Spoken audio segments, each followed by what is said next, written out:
Welcome to another story made by Oracle 1.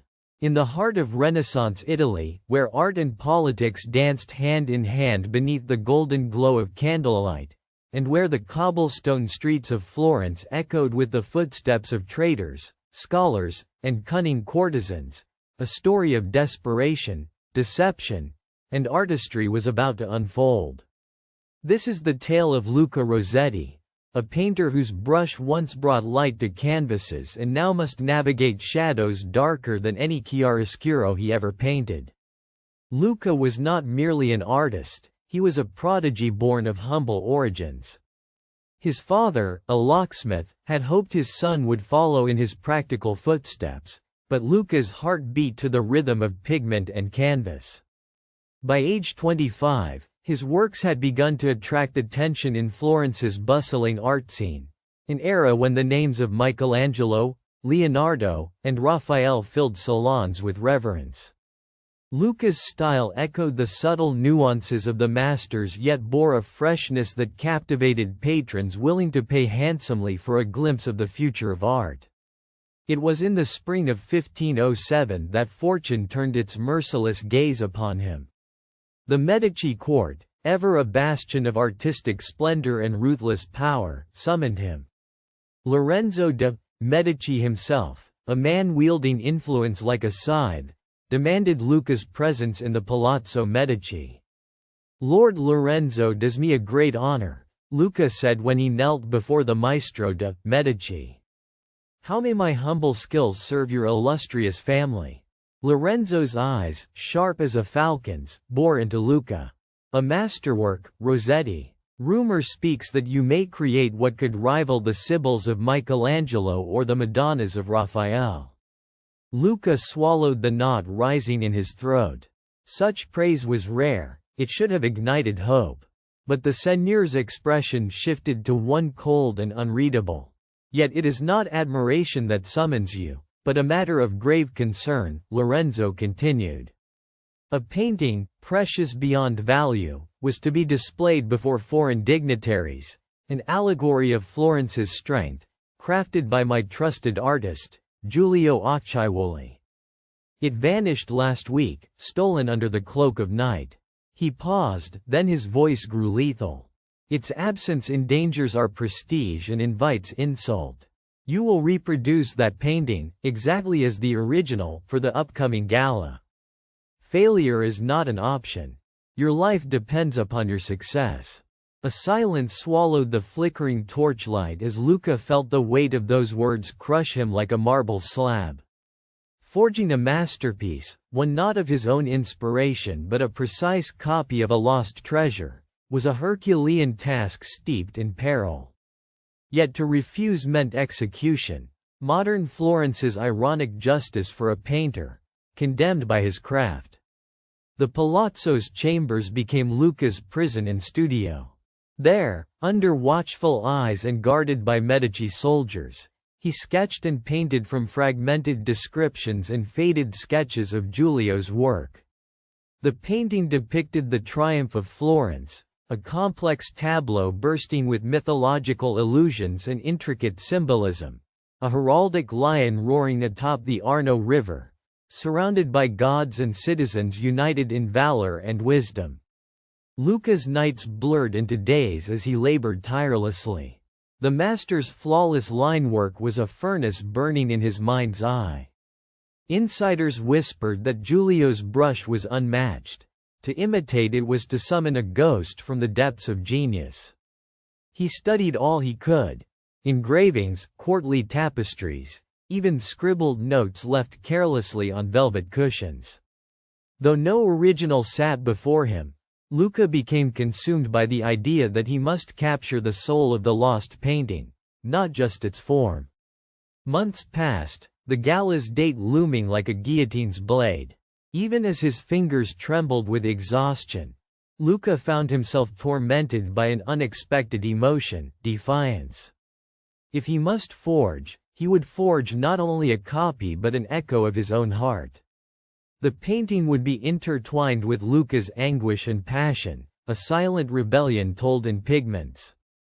On the day of delivery, the masterpiece was draped in velvet and carried through the glittering halls of the Medici palace. Curious courtiers gathered as the covering was lifted to reveal the triumph of Florence anew. Gasps filled the chamber, some with awe, others with suspicion. "That is impeccable," whispered a noblewoman, clutching her lace handkerchief. Lorenzo inspected the painting with an inscrutable expression. After a tense moment, he smiled, a dangerous smile, like a cat that has caught its prey. "Rossetti, you have done well. The glory of Florence is restored." Yet, Luca felt no triumph. In the eyes of the court, he was both savior and fraud, a man whose skill was weaponized under dire threat. As celebrations erupted, the painter slipped away to a quiet corner of the palace gardens, his heart heavy. Among the swaying cypresses, Luca met Isabella, a scholar and confidant he had come to trust in these perilous times. Her dark eyes held compassionate fires even as the world around them burned with intrigue. "You've done the impossible," Isabella whispered, "but what will you do now? They fear you. Your talent is both their treasure and their chain." Luca's voice was hoarse. "I painted to survive, not to surrender my soul." Isabella pressed his hand gently. "Perhaps it is time to choose your own battle. Art is freedom, and you, my friend, are an artist. There must be a way to reclaim your brush." Through whispered conversations and covert contacts, the plan took shape. The court's demand for obedience rested on fear and ignorance. If Luca could create a true original, a piece so profound that even Lorenzo could not suppress it, he might reclaim his destiny. Worse, if Lorenzo suspected Luca of disloyalty, he risked death. The stakes were death and rebirth painted in equal measure. Luca sought counsel from Vitali, the elderly illuminator of the Florence Cathedral Library, who had seen emperors rise and fall like receding tides. "Be wary, young painter," the sage advised. "Art in this city is power, and power devours the artist who is not careful. Find a truth in your work that none can deny, and they will be forced to respect your voice." Inspired, Luca began work in secret on a new canvas, one that would rival the stolen masterpiece in grandeur but differ in essence. This was a painting not commissioned by patrons but by his soul, a vision of the Florentine people themselves, their struggles, hopes, and the nascent humanist spirit blossoming despite tyranny. Over weeks, the figure of a mother holding her child against the backdrop of a sunlit piazza emerged. Merchants haggling, children playing, stonemasons sculpting statues in the open square. The very heartbeat of Florence's common folk brought vibrantly to life. Above them hovered not gods but constellations mapped with Renaissance astronomy, symbolizing destiny shaped by human hands rather than divine mandate. Word had spread quietly among the artisan underground that Luca was crafting defiance in paint.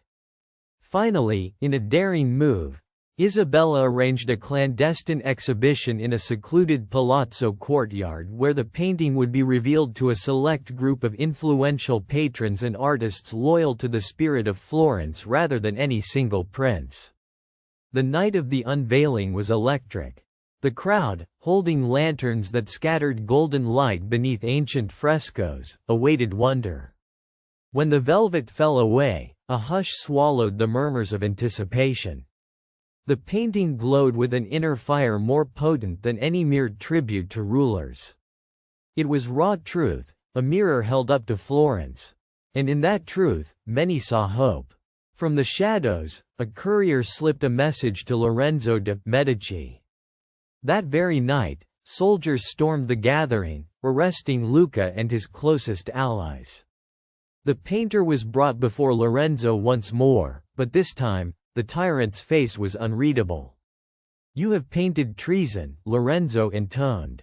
"Yet your brush has stirred the city's soul. An artist such as you is a dangerous weapon." Luca met his gaze steadily. "Art serves the people's spirit, not the chains of fear. Silence bridged the moment, then Lorenzo nodded slowly. You have placed yourself beyond the reach of mercy and execution. There is but one fate left. Exile. You will leave Florence and may never paint within her walls again. Exile, banishment from the city that had nurtured and betrayed him. For many, it was death in all but name. For Luca, it was a bitter liberation. As dawn cast the first pale light upon the Arno, Luca packed his brushes and treasured pigments. Isabella came to see him one last time before he departed. The world is vast, Luca. Your art can be a beacon wherever you go. He clasped her hand, gratitude and sadness mingling. I will carry Florence in every stroke.